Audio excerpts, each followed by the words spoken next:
Good morning, Mark. My name is Irene Chen Lujing. My student number is S04410023. The title of the speech is Amy Purdy, Living Beyond Limits. I am a freshman at NCUE. If your life were a book and you were the author, how would you want your story to go? That's the question that changed my life forever. Growing up in the hot Las Vegas desert, all I wanted was to be free.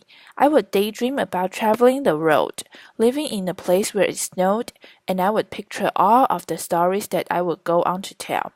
At the age of 19, the day after I graduated high school, I moved to a place where it snowed and I became a massage therapist.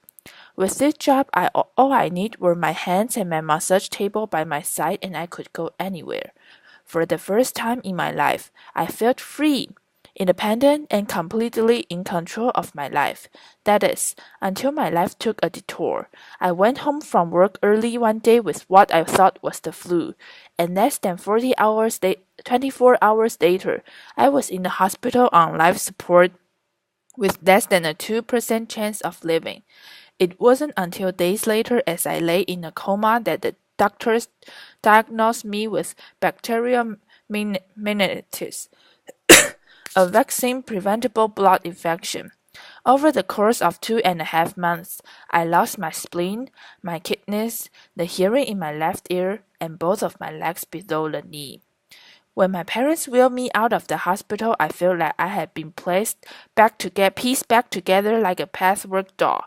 I thought the worst was over until weeks later when I saw my new legs for the first time. The calves were bulky blocks of metal with pipes bolted together for the ankles and a yellow rubber foot with a raised rubber line from the toe to the ankle to look like a vein. I didn't know what to expect, but I wasn't expecting that. With my mom by my side and tears streaming down our faces, I strapped on these chunky legs and I stood up. They were so painful and so confining that all I could think was, how am I ever going to travel the world in these things? How was I ever going to live the life full of adventures and stories, as I always wanted? And how was I going to snowboard again? That day, I went home. I crawled into bed and this is what my life looked like for the next few months. Me passed out, escaping from reality, with my legs resting by my side. I was absolutely physically and emotionally broken. But I knew that in order to move forward, I had to let go of the old Amy and learn to embrace the new Amy.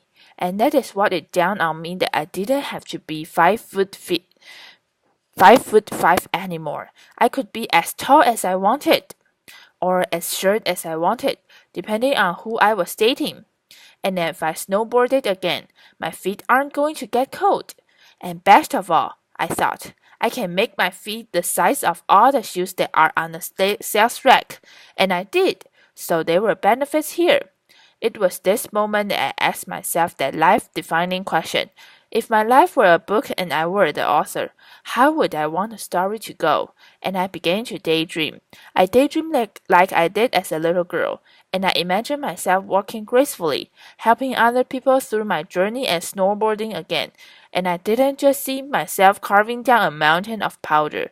I could actually feel it. I could feel the wind against my face and the beat of my racing heart as if it were happening in that very moment, and that is when a new chapter in my life began. 4 months later, I was back up on a snowboard. Although things didn't go quite as expected, my knees and my ankles wouldn't bend at one point. I traumatized all the skiers on the chair lift when I fell at my legs. Still attached to my snowboard.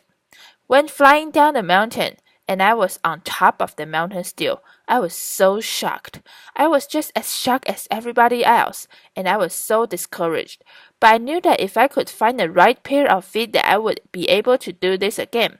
And this is when I learned that our borders and our obstacles can only do two things. One, stop us in our tracks, or two, force us to get creative. I did a year of research, Still couldn't figure out what kind of legs to use. Couldn't find any resources that could help me. So I decided to make a pair myself. My leg maker and I put random parts together and we made a pair of feet that I could snowboard in. As you can see, rusted bolts, rubber, wood and neon pink duct tape. And yes, I can change my toenail polish. It was these decks and the best 21st birthday gift I could ever receive. A new kidney from my dad. That allowed me to follow my dreams again. I started snowboarding. Then I went back to work. Then I went back to school.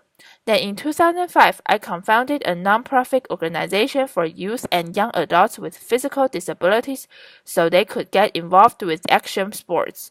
From there, I had the opportunity to go to South Africa, where I helped to put shoes on thousands of children's feet so they could attend school. And just this past February, I won 2 back-to-back World Cup gold medals, applause, which made me the highest ranked adaptive female snowboarder in the world. 11 years ago, when I lost my legs, I had no idea what to expect. But if you ask me today, if I would ever want to change my situation, I would have to say no, because my legs haven't disabled me. If anything that enabled me, that forced me to rely on my imagination and to believe in the possibilities. And that's why I believe that our imaginations can be used as tools for breaking through borders. Because in our minds, we can do anything and we can be anything. It's believing in those dreams and facing our fears head on that allows us to live our lives beyond our limits. And although today is about innovation without borders, I have to say that in my life, innovation has only been possible because of my borders. I've learned that borders are where the actual ends, but also where the imagination and the story begins. So the thought that I would like to challenge you with today is that maybe instead of looking at our challenges and our limitations as something negative or bad, we can begin to look at them as blessings, magnificent gifts that can be used to ignite our imaginations and help us go further than we ever knew we could go. It's not about breaking down borders. It's about pushing off of them and seeing what amazing places they might bring us. Thank you.